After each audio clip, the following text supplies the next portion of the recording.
evening. Welcome to Book Review. Tonight, in cooperation with our co-sponsor, Bethpage Federal Credit Union, we are very pleased to welcome Grammy-nominated hitmaker Kara DioGuardi. We all fell in love with Kara as a judge on the Fox television show American Idol. But what most people don't know is that as a savvy record executive, Kara has created songs for musical sensations such as Pink, Carrie Underwood, Britney Spears, and Gwen Stefani.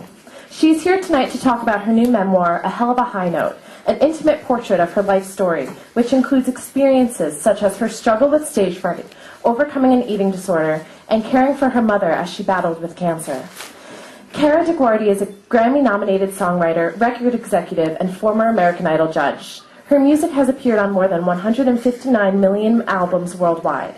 She has received 15 BMI awards for co-writing the most performed songs on the radio and works at Warner Brothers Records, where she serves as an executive vice president of talent development and co-owns Art House Entertainment.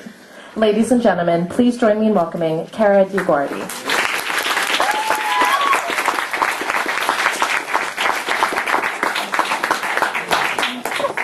Hi guys. Wow, this is so formal. I feel like I'm teaching. Everyone take out their books. You know what? I wanted to get can I have a copy of my book? I know I should have memorized it, but I haven't. Can you hear me if I don't use this? No? Okay, let me. Should give her one of them. Here we go. I'm over my stage fright. Thank you guys so much for coming here. It's so incredible to see that people care about this book and actually come out and support it.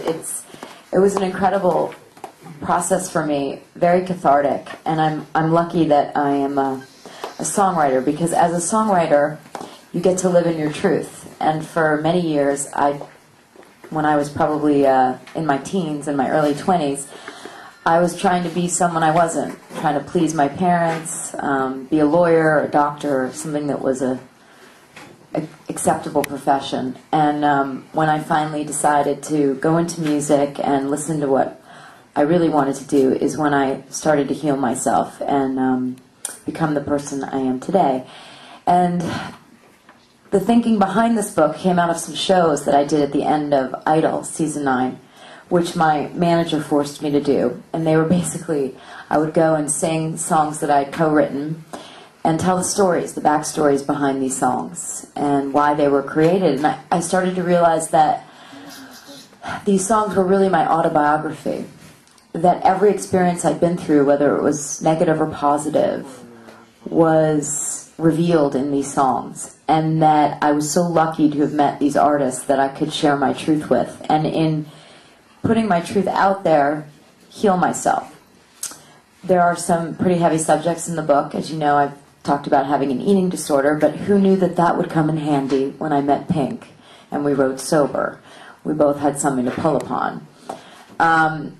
You know, in my past, I've definitely gotten myself into some not so great relationships that were probably fueled because I had had issues with molestation and things like that. But the good news is that in confronting them in your music and in putting them out there and being honest about it, you work through it and you become stronger and you become the person that, you know, hopefully I've become the person I am today by facing those fears and never letting anybody or anything keep me from my destiny. So if I can say one thing to everyone, is I hope that they're as fortunate as me to find a job that they love and that makes them feel good about themselves, because why should we feel bad about ourselves, right? So I'm going to read you a little portion of the book, which is kind of my favorite because I get to act like Simon Cowell, which is one of my favorite things to do now. And I'm also here to tell you that Kara is dead. My name's Kara, just so you know. Everybody always calls me Kara, and it's like it never ends. Kara. But I'm actually Kara. So I'm going to read you the introduction of my book, kind of in my voice, which if you read the book, it really is the way I speak. And as you know, I'm a New Yorker, so a hell of a high note, I think we all know what that means in New York. You know, it's got that kind of New York, a hell of a high note, which is sort of, damn, that was a crazy ride, but I'm also glad I did it. The fourth judge.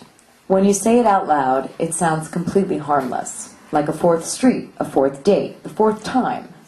Little did I know that these 3 simple words, yes, I counted right this time, would shake up my behind-the-scenes life in such a remarkable, exhilarating, but mostly gut-wrenching way. It was first relayed to me that American Idol was looking for a 4th judge when I was in my agent's office. How ridiculously Hollywood does that sound? And he closed the door to say, I've put you on a short list to be the 4th judge on American Idol. I looked at him completely confused, then smiled as if he had told a good joke. Was he serious? What are you talking about? Why do they need a 4th judge? I asked. America, understandably, would soon be asking the same question. Why fix something that wasn't broken? The show's ratings were phenomenal, and everyone loved the judges. I should have known right then that there would be problems. Looking back, I was naive to think that the proposition of Idol, with all its cachet and promise of celebrity, wasn't more like having a fully loaded gun propped in my mouth and ready to go off at any time. I left the office not even considering the possibility that I'd ever be asked to join the famous judging panel. I was incredibly nonchalant about it all because, truth be told, I had probably only watched 1 full episode before that day. I was immersed in my career as a songwriter, A&R executive, producer, and co-owner of Art House Entertainment, a music publishing company. I never had time for television other than episodes of Law & Order. I'm obsessed with Sam Waterston and love to watch him take those creeps down. Plus, I work with a lot of idols after their victories, and I didn't want to be overly influenced by the singers' performances on the show. I wanted to keep an open mind about their musical styles and abilities for when I met them in person. A few weeks later, I got a call to meet the producers of the show and several of the network executives. Could they be serious about this whole 4th judge thing? Despite these nagging questions, I put on my best tight skirt and bought a designer blouse because, let's be honest, the sweatpants and vintage tee that I usually wore to the studio weren't going to cut it, and I walked confidently into the meeting in 19 Entertainment. I entered with a cool, empowered demeanor because I never thought for 1 second that the interview would amount to anything.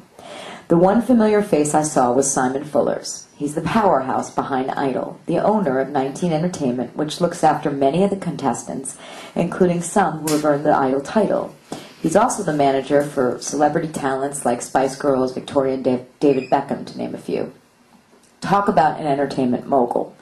Since I had briefly been in the band Platinum Weird with Fuller's client Dave Stewart, he had to have known about the duo's failure, and maybe even about my brief stint on The One, an ABC music show in 2007 that garnered the lowest debut ratings that season and was yanked off the air. Yikes. Seeing Fuller started to bring back the memory of these unfortunate back-to-back events. As if that wasn't bad enough, all these other self-sabotaging thoughts crept into my head, like, why hadn't he told the others? Surely they wouldn't have wanted to take the meeting. I became painfully self-conscious. I didn't look anything like a star, but as I know now, nobody does until the stylist put 1,000,000 pounds of makeup on you and tease your hair to the high heaven. As you can imagine, it was an intense meeting. Nobody really spoke too much, which made me talk even more, a nasty little habit that reared its ugly head whenever I was nervous, and would later make Simon Cowell want to duct tape my mouth shut. Then we got to the subject of the past season. Crap. I never watched it. Who is Carly Smithson, Michael Johns, and the guy with the dreads? Help, I thought. Do I BS my way through this interview or be honest with them? I chose honesty, and I think they liked that I had the balls to admit I had never watched a full season of the biggest show on American television. I walked out of the meeting feeling flattered that they had even thought of me, and believed that the chances were slim to none that I would get the gig. I was also sworn to secrecy and told that if I so much as mentioned the meeting or the fact that they were looking for a 4th judge to anyone, I would be out of the running. In addition, I imagined I'd never get to work with an Idol contestant again. Lucky for them, I was good at keeping secrets. I must have done something right during that initial interview because a few weeks later I was en route to London to speak with Simon Cowell. Entering the BMG Music Building that day felt like being 21 all over again and playing my demo tape for someone who could potentially give me my first record deal. He could put me on the biggest show in America, which in my mind was like winning the lottery, or he could throw me back into my life as a songwriter, which at the time was starting to feel like SEX in the missionary position. I was weary from the long flight, but had arrived prepared. I studied the entire prior season and had come to understand why America loved to hate Simon so much, while secretly wanting to be just like him. I felt that way too, especially after watching countless hours of American Idol's past auditions on YouTube. He was one of those bad boys you dated in college who had a wicked sense of humor and looked great on paper. You know, one of those guys you thought would eventually change his naughty ways. But that wasn't very likely in this case, considering that those ways made Simon $50 million a year. Man boobs or not, this guy was a serious star. "Hello, Cara," he said, puffing on a Newport menthol. The moment I entered his London office in the BMJ building is when the correct pronunciation of my name went out the window. I don't even think he knew my last name. Thank God. Can you imagine what he would have done with that? In his defense, I have never met a Brit who didn't call me Cara. They never get that first A right. "Darling, sit down." This guy was good, and he smoked, which gave me my first line. "Hey, can I bum a cigarette?" I asked. "Of course you can," he replied. He made me want to smoke. Not a good sign. What was even worse was that the cigarettes were menthol, and I immediately got a head rush. The conversation started with us wondering how we had never met, and him telling me how much he loved the song Spinning Around, which I had co-written with Paula Abdul. In fact, it was used on Pop Idol, the British precursor to American Idol. Apparently, when the producers saw Paula's name on the credits, they thought of her for Idol. Wow. Could our song have had something to do with her getting the gig? I thought, still dizzy from the minty tobacco. Just so you know, I don't smoke. Okay? That was just a bond with the guy. Simon really didn't know much about me, but then again, I didn't really care. I was there to dazzle him, impress him with my newly acquired knowledge of the show after all of my studying, beg him for the role that by now I was convinced was a once-in-a-lifetime opportunity.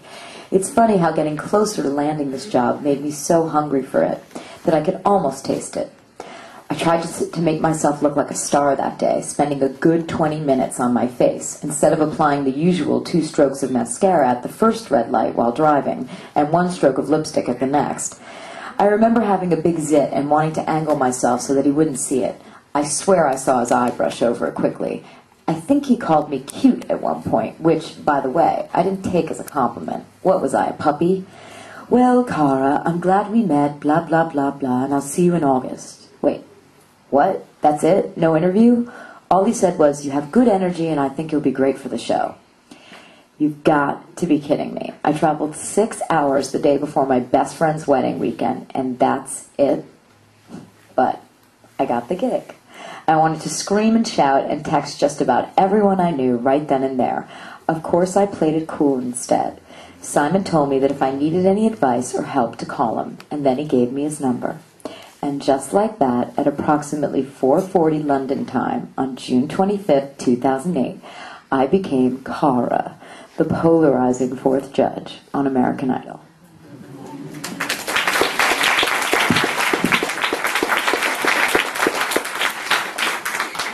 So that's my story. I love to play him in my book, because I remember it was, "Hello, Cara." He was just so fabulous and dignified, and I just was looking at him like, please, give me this job. I can do it. But, you know, what was great about him is he kind of tortured me season 8. You know, I was Italian, I don't speak in sound bites, I'd never been on television, I had no TV background, I didn't know a cameraman from an edit guy to a post-production guy. I had stage fright, I was freaking out that first season, and he probably was just like, "Are you kidding me? Do I have to deal with this after 8 seasons?" So I can only imagine from his perspective. But by season 9, he definitely started to respect me, and I found my groove, and I feel like I did help some of those contestants and gave them some pretty good constructive criticism. And all in all, I have to say, I have nothing but love for American Idol. It made me face one of my greatest fears, and it's made me stronger and better as a person. And for that, I will be eternally grateful. So do you guys have any questions or anything about... Hi. Hi. It surprises me that you hint at being, shall we say, not as confident as you should be. I have a list that I keep that means only to me something at all. And that is the top 12 dozen women in the world.